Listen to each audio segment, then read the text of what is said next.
Sup? It's Gambit's Cup, and the sun is shining right in my face right now. I have this big window here, and that's pretty annoying. But hopefully I will not be too blinded to cast these games. We're going to do two series again today, so I'm doing the other two series that I didn't do yesterday. It's going to be PaiN versus Fox first, followed by SJ versus Sass. So it should be very exciting. I think this is the first time I'm casting a Fox game, so Fox fighting. Okay, cool. Yeah, so we're starting off with PaiN versus Fox, and let's just go into it.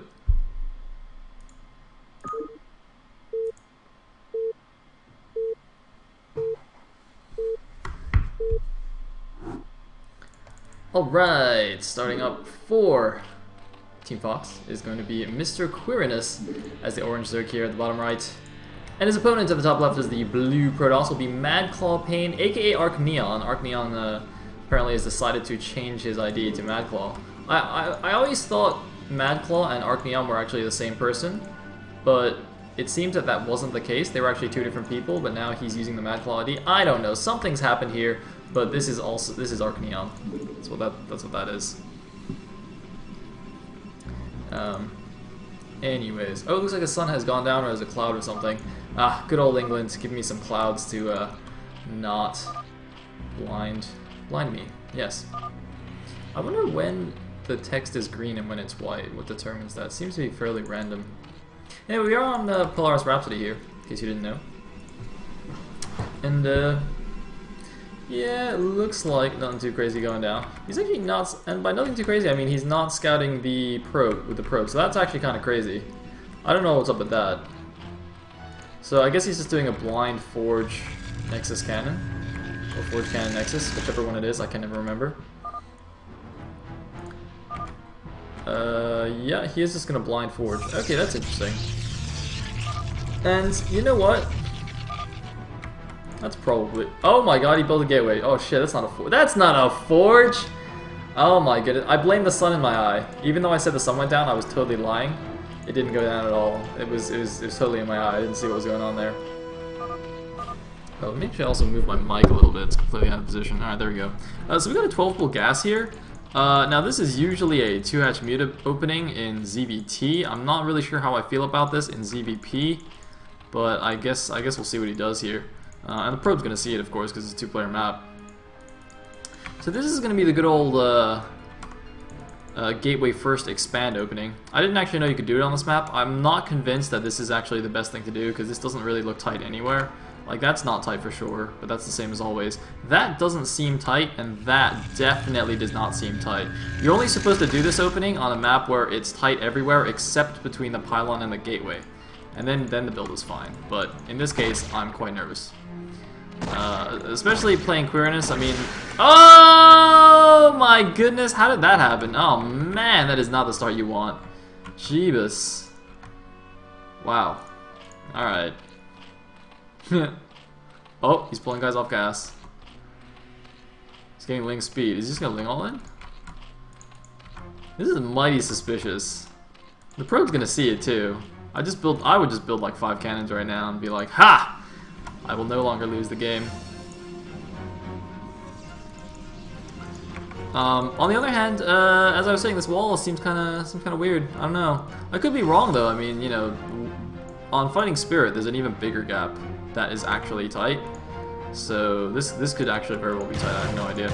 So the first Zealot foolishly has actually gone out to attack. I don't really understand this, considering that the probe actually saw that the pool was done and that he was getting speed. Like I don't know what the point of the Zealot is. He's not gonna do any damage. Is it just like a secondary scout? There's no way this Zealot could have done anything. He's even sending a second one. He's gonna hide this one. See, this is a smarter idea. So what happens here is, that Quirinus somehow forgets that there's a Zealot in his base while he's chasing it and loses a drone. What the hell? Okay, so because that Zealot got a drone, that's actually not bad. That's actually reasonable to sack that Zealot for a drone. Nah. That was weird. Anyway, something's dying. Oh, that's what that is. Okay. So we got 2 cannons going on. Looks like he's going to block this with a probe, because he's not sure either. I wonder if he can even build a pylon there in an emergency and wall it off better. But Yeah, it looks like we got a Zealot kind of blocking this this third base attempt, so it's not going to be any kind of Ling all in. It is pretty quick speedlings, and he did build quite a few. So he's got 3 here.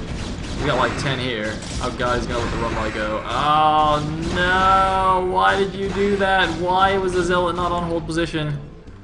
Oh man, this is pretty sloppy, I'm not gonna lie.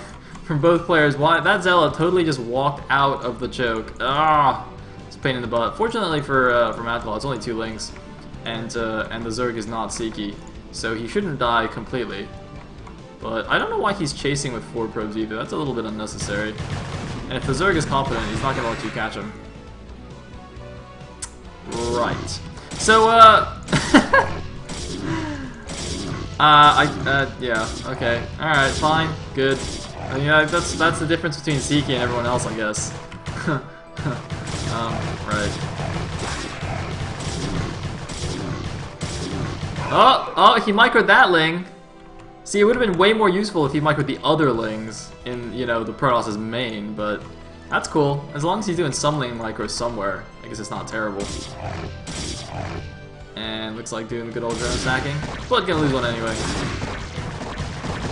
And taking that bad boy down. Alright, but meanwhile there's another Zealot in his main base.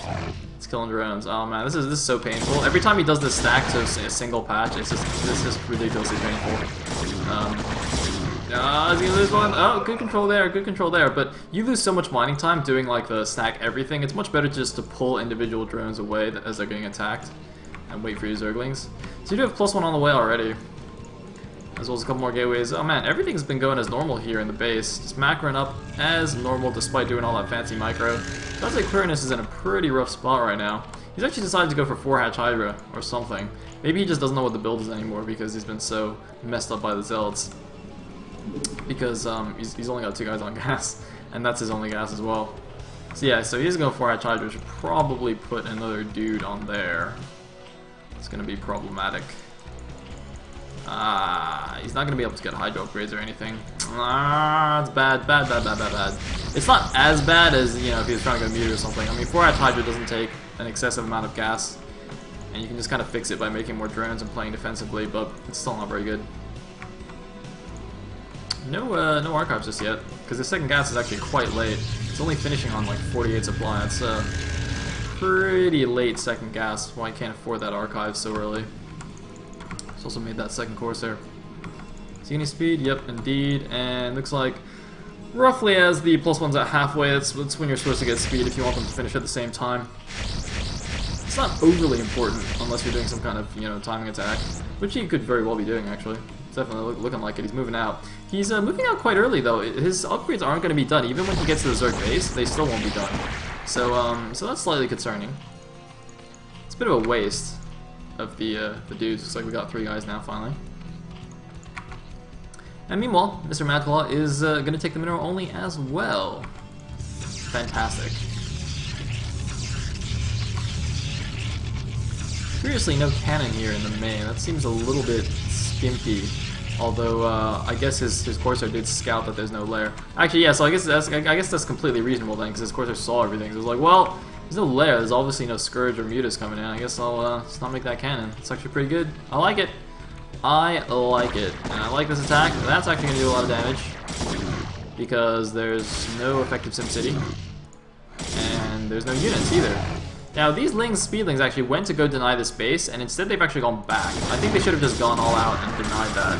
The one Ling by itself won't actually stop the Nexus. It'll chase away the probe, but it's not going to do much more than that. Oh man, he doesn't even have +1, and he doesn't have speed. Alright, now he has speed, but he doesn't have +1 yet, and he still killed that hatchery. Aquarius is completely dead right now. He is dead in the water.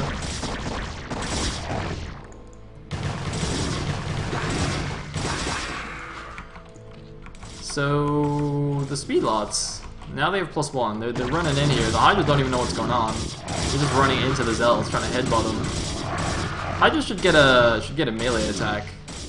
Because like in all the Blizzard cinematics, the Hydras have like the 2 giant claw things in the front where they just stab people. Definitely just be able to melee it up, get like more attack damage or something. It'd be pretty sweet. Because then they could do like also do damage under Swarm. Because right now, like, Hydras don't do anything in the storm, which is a bit funny. Anyway, he's kind of going to clean this up. He looks like lost all his drones. He's still losing drones. Droni! Alright, everything's dead. The third base is up. Alright, you can GG anytime now. Anytime. Alright. Well, he's got stuff.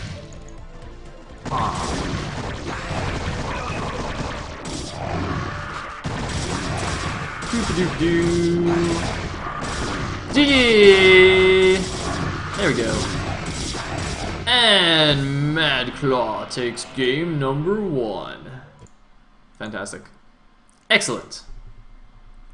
So moving on. Now, I don't have Mr. Handy Dandy Referee telling me what the matchups are on Skype today. So we're just going to have to like go in the game to find out.